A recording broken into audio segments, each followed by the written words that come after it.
As someone who is brand new to World of Warcraft, and more specifically to WoW Classic, which I managed to stumble across after all these years just a couple of months ago, and now I seem to not actually physically be able to stop playing. Anyway, to the point, it's incredibly easy to get overwhelmed by the sheer amount of choice within this game, whether that be which quests do you do, which rewards do you take, which dungeons do you do, and ultimately I would argue that one of the biggest choices that you have to make happens really early on, and that is 110% what class. What class do you choose? Which class is going to be for you, and is it viable? Classes in Classic WoW don't just define what abilities your character uses. They very much shape the difficulties that you're going to face in a multitude of content throughout the game, whether you're playing solo or in a group. Not to mention, many of these classes can actually impact your ability to traverse the world, and how quickly. We all know that immersing yourself slowly in the world of Azeroth in Classic is fantastic, but having the odd boost of swiftness to get from A to B is a massive help. When I started WoW Classic, I started with the intentions of trying as many classes as I can, as I really wanted to get a feel for a class that would not only tick off my class fantasy needs, but also be incredibly viable and useful when out in the open world and instance content. To me, there was just no point in going for directly the coolest looking class, or the class that hit the hardest, or maybe the class that has the most AoEs, if I just didn't have a passion for that class's fantasy in general. It was really important for me to be in love with all aspects of the class rather than just the damage, so to speak. For example, I constantly kept asking myself, well, do I like the way that said class looks? Can I see myself wanting to live and breathe this class because it genuinely excites me? So having tried a number of classes, some as high as 29, which is my rogue, and well, some didn't quite make it past level 10, but I am happy to say that I landed on what I feel is a great class for new players to consider in World of Warcraft Classic. A class that I would consider personally to be one of the most versatile and well-rounded considerations within the entire game. That particular class, to those of you that of course have already guessed it, but many of you haven't, would be Druid. Druids are considered to be an incredibly versatile hybrid class due to their ability to pretty much perform in all three slots. You've got tanks, healers, and DPS. Now, the positive note is that Druids are available on both Horde and Alliance through the forms of Night Elves and Taurens as well. Now, before all you old timers and veterans jump in the comments and roast the Druid for being a jack of all trades and a master of none, and saying, for example, they aren't the strongest tank, or they're not the most potent healer, or they're not the biggest outputter of DPS, and blah blah blah, I have to just say that a majority of that statement only really relates to instanced dungeon and raid content, and majority of that really only comes into play when you're min-maxing gear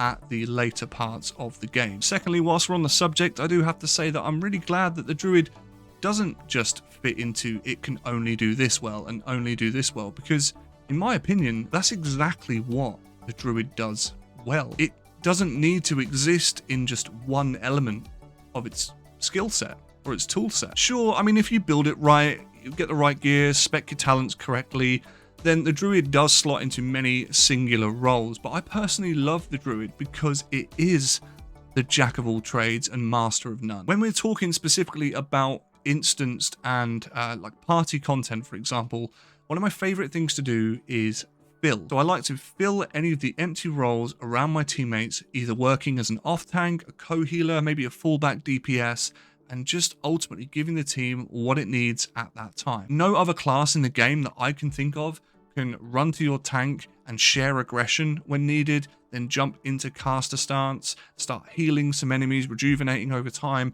jump into cat form, and just start laying a pounding into some of the mobs. Even at times during dungeons, I've jumped out of bear form, out of cat form, to even heal the healer if they've got too much aggression. I'm constantly checking in on the healer's mana when I'm in parties with them, just to make sure that, you know, they don't need to dip out for a bit and I need to take over, because you've got the flexibility to do that. Being able to metaphorically plug as many gaps as possible is what the Druid does incredibly well. If there was like another slot outside of tank, healer, and DPS that just said like support or all-rounder, Druid would be in there 1000%. There's no doubt, of course, that tanks, healers, and DPS will outmatch you play for play in their sort of single role, but there is a possibility to still fill those roles if needed. Bear tanking, for example, is a learning curve initially, as I've made a video about and experienced myself, but once you get into the habit of pre-healing, aggro building, managing your shouts, then you really are a force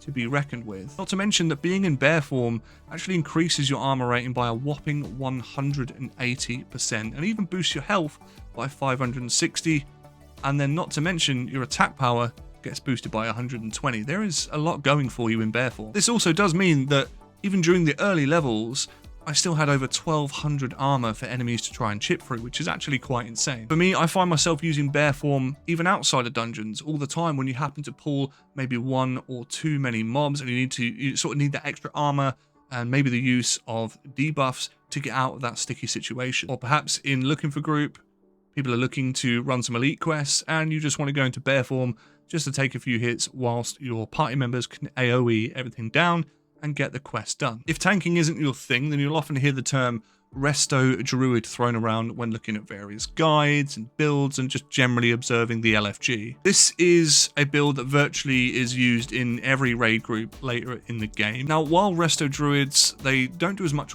raw healing as like a priest or a paladin, what they do offer though is great healing over time and the ability to heal on the move for the most part. Resto Druids are definitely by far the most solidified and consistently seen form and spec that the Druid can take, and for good reason. Now lastly, leading into our DPS spec on the Druid, it is, I guess, less common to see a main spot DPS be taken by a Druid, as they're typically outclassed in damage, and they do fight for the same gear as a lot of the other classes, meaning there's less chance you'll actually get your role. However, they do make a fantastic off DPS, which gives you the ability to slide in and out of other roles if needed, if the tides of battle do change. Now that hopefully we've addressed the elephant in the room in terms of hybrid tax on the Druid, I'd hazard a guess that many of you don't even enjoy stepping foot frequently in dungeons, whether that's due to the time it takes, perhaps the nervousness around tanking, the toxicity, or you just don't like wasting your time to get gear for a class that you're never actually going to use. But that's needless to be said. If open world content is definitely your preference, then in this case the Druid for me has one of the most compelling playstyles to complement the world of Azeroth. I mean, even outside of the forms that they also get a spell at level 10 which teleports you to Moonglade. Now this allows you to fast travel incredibly quickly from, for example, the Eastern Kingdoms to Kalimdor, and even a fast way to level up at your class trainer and then simply hearth back to where you're questing. This can easily take 10 to 20, maybe even 30 minutes off your travel time. So as we all know, in WoW Classic, traveling is everything, and so is time. The less time you spend traveling, the more time you spend leveling up. But I will say that forms are, of course, where you'll spend a majority of your time and you'll get the most out of.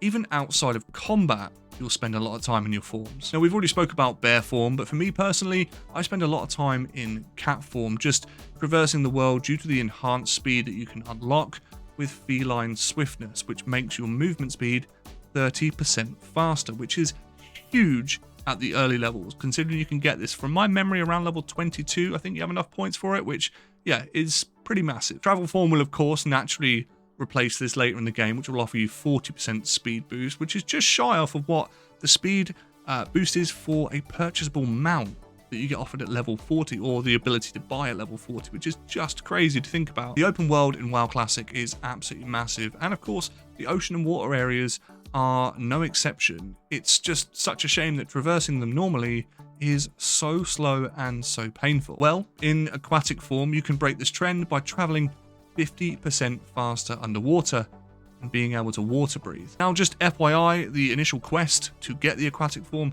does take a little bit of traveling, but trust me, it's definitely worth it. Not, of course, forgetting to mention that the Druid does have access to, I would argue, a lesser taken form at level 40, which is the Moonkin spec, which is all designed around spell casting, but it does seem to be taken a lot less, normally due to its versatility and viability in both PvE and PvP. I must admit, when I first started playing Druid, I was blown away by its flexibility, its swiftness, the movement buffs you get. They really do make navigating the open world that much easier, and therefore it makes the experience that much more enjoyable. One issue that I did stumble across, which I didn't really think of when I was playing a Druid, was when I came off the Druid and started to try and play something else and level something else up, and it just made everything feel so goddamn slow, to the point where you just end up parking that class and think, I'm probably going to leave that and just remain on the Druid for the foreseeable future. Overall, I really cannot recommend the Druid enough to anyone just wanting to check out WoW Classic for the first time, especially if you've heard of WoW Classic, maybe played it before in the past and felt that it was kind of sluggish or really hard to sort of get through, then definitely consider Druid. I mean, in my personal opinion, the movement speed alone is something that would definitely gravitate me towards that particular class, as it really, really does help. They have so much flexibility to fit into different roles and do different things that, you know, they really deserve to just not be overlooked. Yes, as we addressed at the beginning of the video, are they a master in a certain category? No, they never will be. But where they shine is not being a master in any particular area, but being able to fill any spot that's needed at any time, being able to adapt to certain situations throughout open world content, throughout instance content, and generally support yourself and the party. And not only that, you kind of look really cool just changing into animals, so there is that as well. Thanks for checking out the video. Thanks for listening to my opinions. I do hope you have opinions of your own as well. If you'd like to share them in the comments, please feel free. As always, consider liking and subscribing for more content just like this, and I'll see you in the next one.